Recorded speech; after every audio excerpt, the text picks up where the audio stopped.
E aí, meus feras, tudo bem? Professor Otoshi de História. Gente, na aula de hoje, vamos para a segunda parte da chamada República Populista. Na primeira aula, a gente viu, as principais características do governo Dutra e do governo Vargas. E agora, a gente vai trabalhar JK, Jânio Quadros e Jango. Tranquilo? Vamos para a aula, fera. JK, Juscelino Kubitschek. Juscelino, pessoal, ele vai governar de 1956 até 1961. E JK tem uma característica muito interessante dele, que é o chamado Plano Nacional Desenvolvimentista. Ele queria desenvolver o Brasil de uma forma rápida, investir em industrialização, só que diferente do Vargas, que era nacionalista, o JK ele era um internacionalista. O que é isso, Otoshi? Ele queria desenvolver a nossa economia por meio de empresas estrangeiras, empresas privadas estrangeiras. É como se ele abrisse as portas do Brasil para que os outros países viessem ganhar dinheiro aqui. Então ele se utilizaria desse capital privado para investir na nossa economia. Bom, o JK ele se destacou pelo chamado Plano de Metas, onde ele dizia que iria fazer o Brasil crescer 50 anos em 5. Por que em 5, Otoshi? Porque nesse período, minha gente, diferente do que é hoje, o mandato hoje de um político normalmente é de 4 anos, E aí, nessa época, eram de 5 anos. Então, ele dizia, olha, eu vou fazer o Brasil crescer 50 anos em apenas 5. Então, esse era o objetivo aí do JK, fazer a nossa economia crescer, desenvolver as nossas indústrias. Mas, Otoshi, isso realmente aconteceu? Com certeza, pessoal. Nesse período aí de República Populista, foi no governo JK que nós tivemos o maior nível de desenvolvimento. Nossa, até maior do que o Vargas, sim, até maior do que o Vargas. Tá certo? Por quê? Porque vai ser nesse período que vão ser abertas aqui no Brasil indústrias automobilísticas, olha que coisa interessante, como a Volkswagen, entre outros. É nesse período aqui também que vão começar a ser produzidos eletrodomésticos, lavadeira, refrigerador, essas coisas, que toda dona de casa e toda casa tem que ter. Então, vai ser um período que, de fato, vai haver um desenvolvimento, sim, do Brasil, vai haver um desenvolvimento, sim, da nossa indústria, da nossa economia, só que você não pode deixar de entender que esse desenvolvimento, ele vem por meio de quê? Empréstimos, cara, com dinheiro externo. E se a gente pede dinheiro emprestado ao FMI para poder investir na nossa economia, automaticamente isso gera o que? Dívida externa. Então vai ocorrer um endividamento do Brasil com o Fundo Monetário Internacional. Beleza, pessoal? Então até agora o que foi que a gente viu sobre o JK? O plano de desenvolvimento dele é o Nacional Desenvolvimentismo, tá certo? Plano de metas, 31 metas que ele lança, para fazer o Brasil crescer 50 anos em 5. Olha que coisa interessante. Uma outra coisa que a gente tem que deixar bem claro, e a gente não pode esquecer, minha gente, JK, ele é o responsável pela criação de Brasília, Brasília foi a primeira cidade planejada do Brasil, e vai haver uma mudança de capital, pessoal? Lembre-se que a capital do Brasil era o Rio de Janeiro, tá certo? Só que agora o JK, ele pretende mudar a capital do Brasil lá para o interior, para a região centro-oeste, lá para dentro. Aí você pergunta, por que, Otoshi? Imagina, por exemplo, uma guerra, pessoal, tá certo? Imagina uma guerra, um ataque, uma invasão estrangeira. Seria muito fácil tomar a capital do Brasil ali no Rio de Janeiro, não é verdade? Porque ela fica logo no litoral aqui do nosso país, na costa brasileira. Mas quando você pega essa capital e joga lá para o interior, fica mais complicado, fica mais difícil, numa situação de ataque estrangeiro, de conquistar a capital do país. E além disso, é lógico, tem um motivo principal, que era levar o desenvolvimento para o interior do Brasil, para dentro do Brasil. porque havia uma deficiência na questão do desenvolvimento quando a gente fala do interior do nosso país. Então, transferindo essa capital do Rio de Janeiro para Brasília e fazendo, né, o desenvolvimento acontecer naquela região, por tabela, todo aquele entorno, todas aquelas regiões ali circunvizinhas também iriam se desenvolver. Beleza, pessoal? Brasília foi o grande projeto do governo JK, né? Brasília levou aí cerca de 3 anos, tá? Para ficar pronta.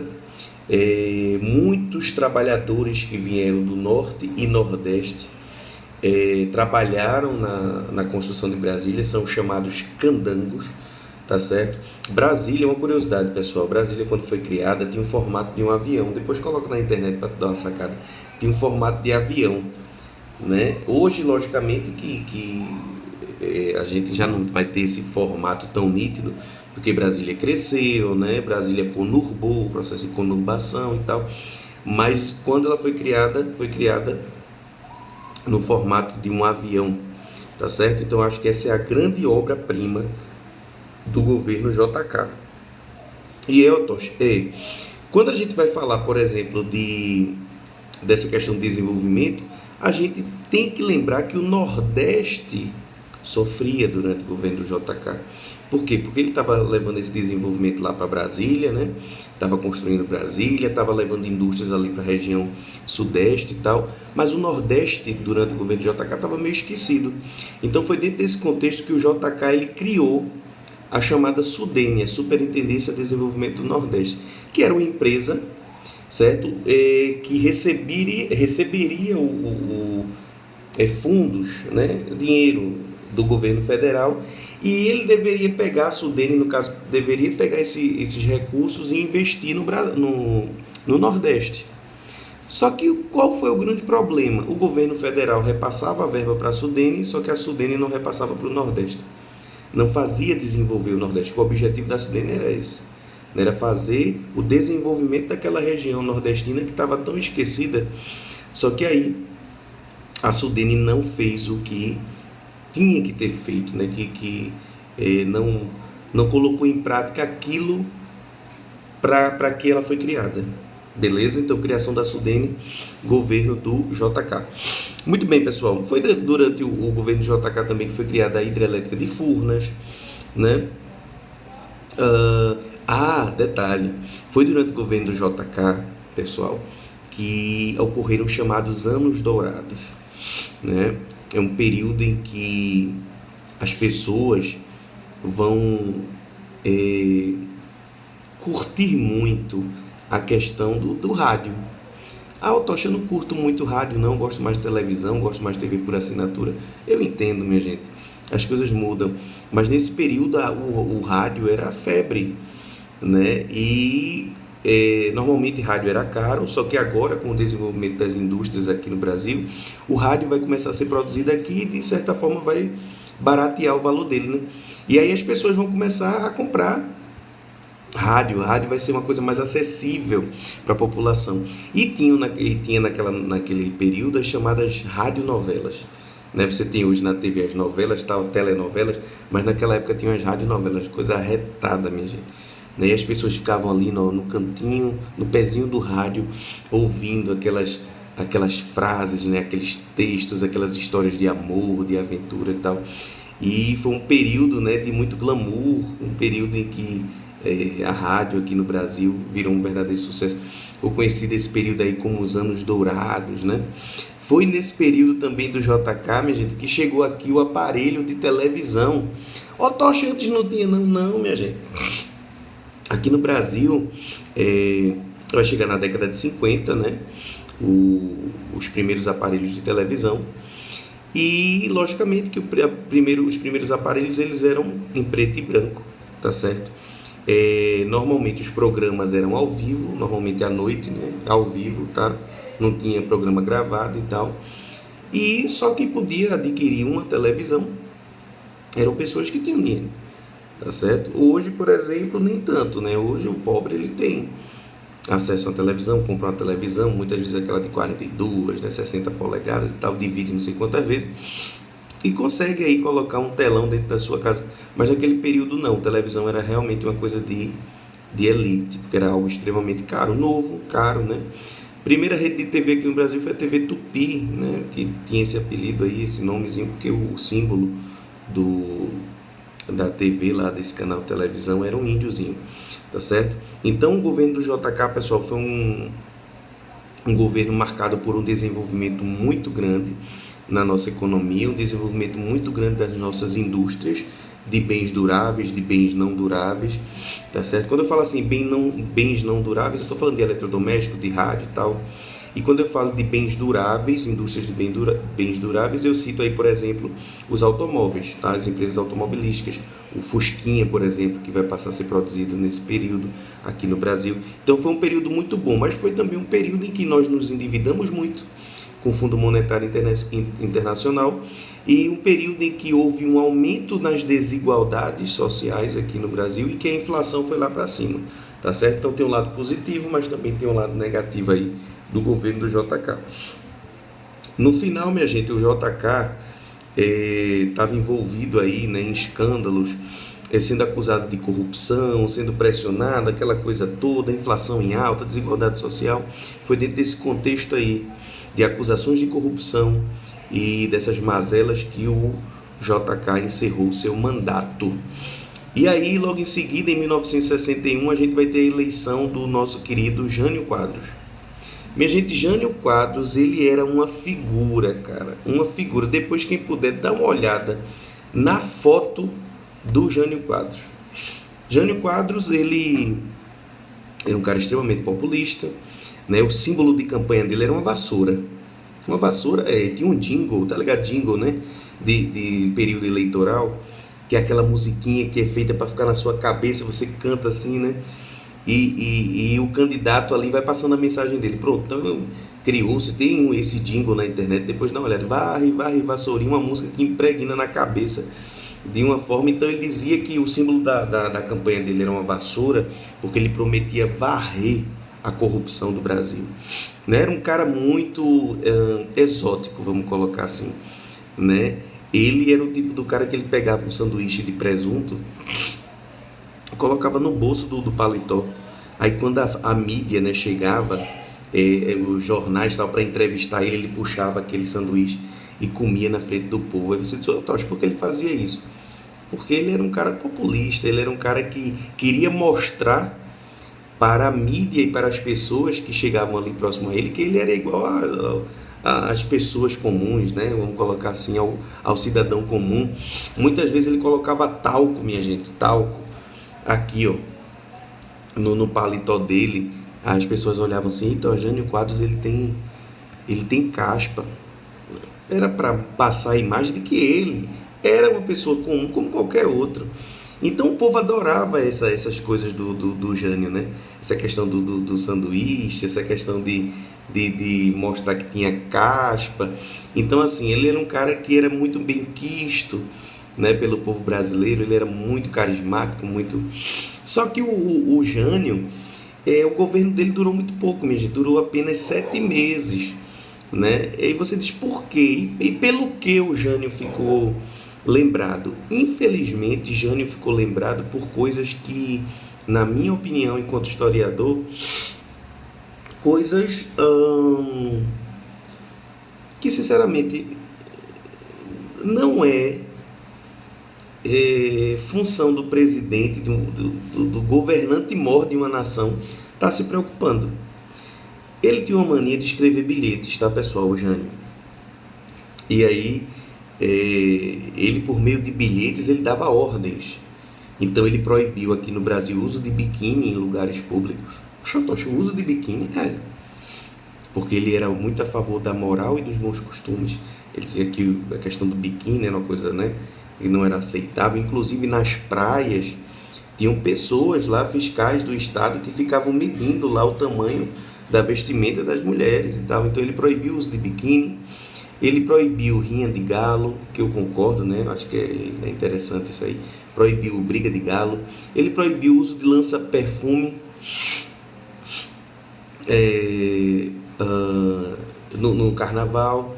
Então tem coisas assim que, sinceramente, isso não é algo para o presidente estar preocupado, não é verdade? Então ele ficou lembrado por causa dessas besteiras, sabe?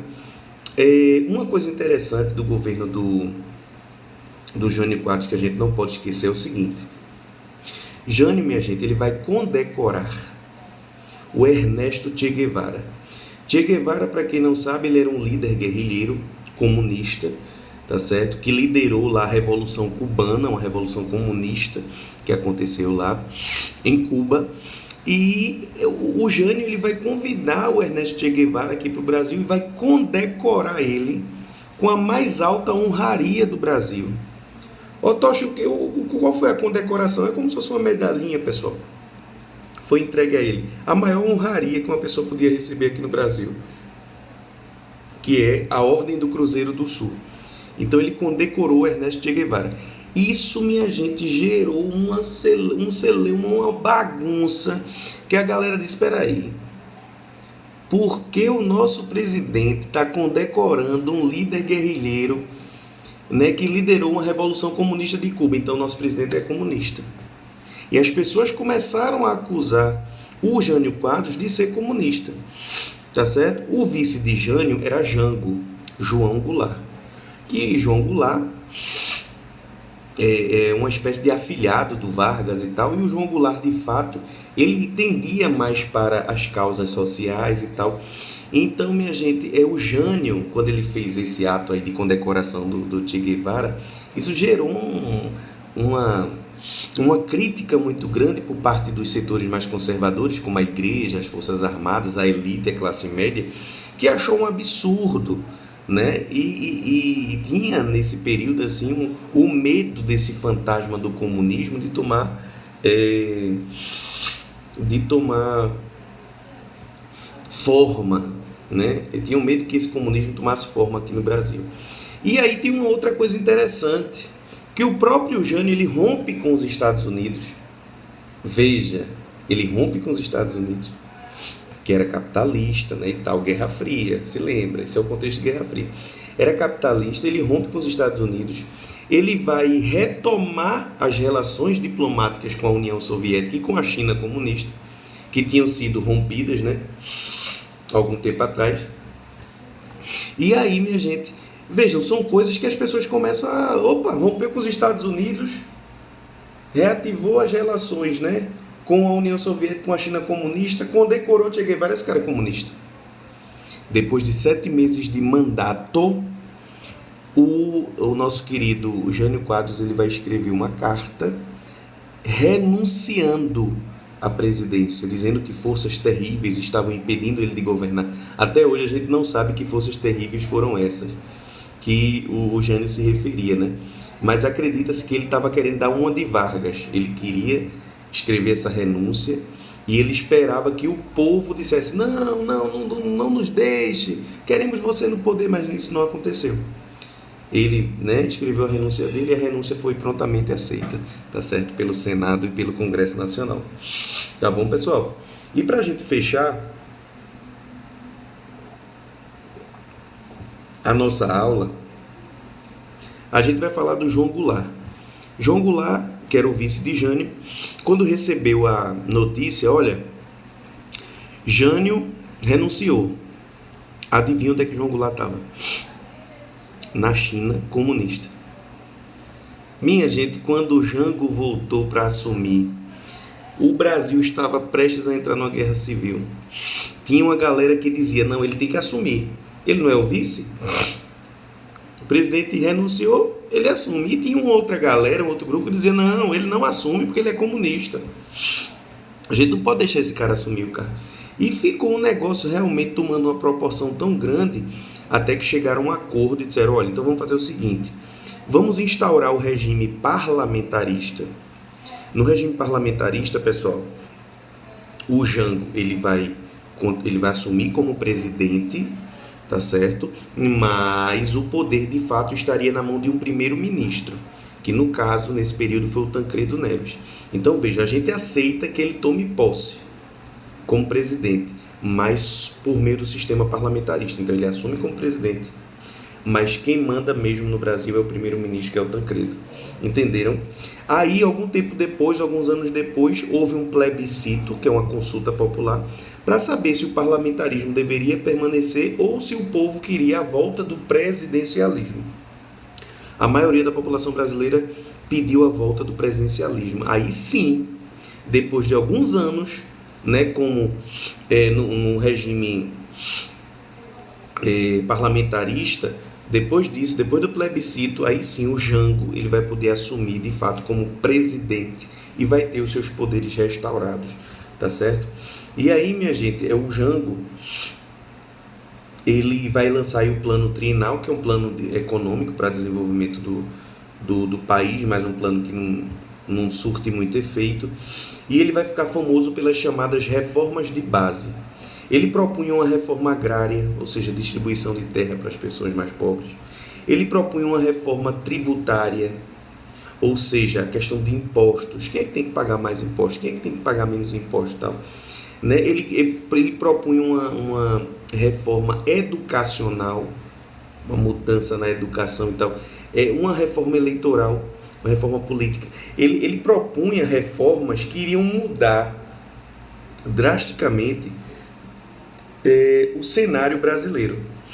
Só que essas ideias dessas reformas de base, sobretudo a ideia de reforma agrária, não foi bem vista, minha gente, pela classe média, pela elite, porque a elite olhou assim, espera aí, esse cara é comunista, bicho. Quem é que promovia a reforma agrária, minha gente? Foi o Mao Tse Tung, por exemplo, na China, comunista, promoveu uma reforma agrária. Foi o Fidel Castro, em Cuba, que promoveu uma reforma agrária. Aí o cara, o nosso presidente, ele vai propor uma reforma agrária e outras reformas de base. E a galera disse, esse cara é comunista, esse cara não tem como administrar o Brasil, né? Essas ideias do comunismo ali, ó, pairando. E aí, gente, a elite, a classe média, a igreja, as forças armadas, ou seja, os setores mais conservadores da nossa sociedade, vão se opor às reformas de base, essas reformas sociais do Jango. E aí vão promover a chamada Marcha da Família com Deus pela Liberdade. Vai ser um movimento aí que vai reunir mais de 100 mil pessoas, né? Um movimento promovido pela elite, pela classe média e pelas classes mais conservadoras do Brasil contra as reformas, tá certo? E aí, em 1964, como todo mundo já sabe, os militares vão tomar o poder, tá certo? Vão instaurar um chamado regime militar. E aí é dentro desse contexto que o Jango, o famoso João Goulart, ele vai sair, né? O mandato dele vai acabar por meio de um golpe de Estado, um golpe militar. Mas essa questão do regime militar, né, pessoal? Isso aí já é assunto para uma outra videoaula. Tá certo? Hoje, então, trabalhamos JK, trabalhamos o governo de Jânio Quadros e o governo João Goulart. Próxima aula, regime militar. Tá bom, pessoal? Gente, obrigado. Qualquer coisa, estou à disposição. Se você gostou da aula, deixa o likezinho, ativa o sininho, tá? Ativa as notificações. Deixa seu like aí, indica para os amigos o canal, tá bom? Beijo para as meninas, abraço para os rapazes, fiquem com Deus, que o Papai do Céu abençoe cada um de vocês. Tchau, tchau, pessoal.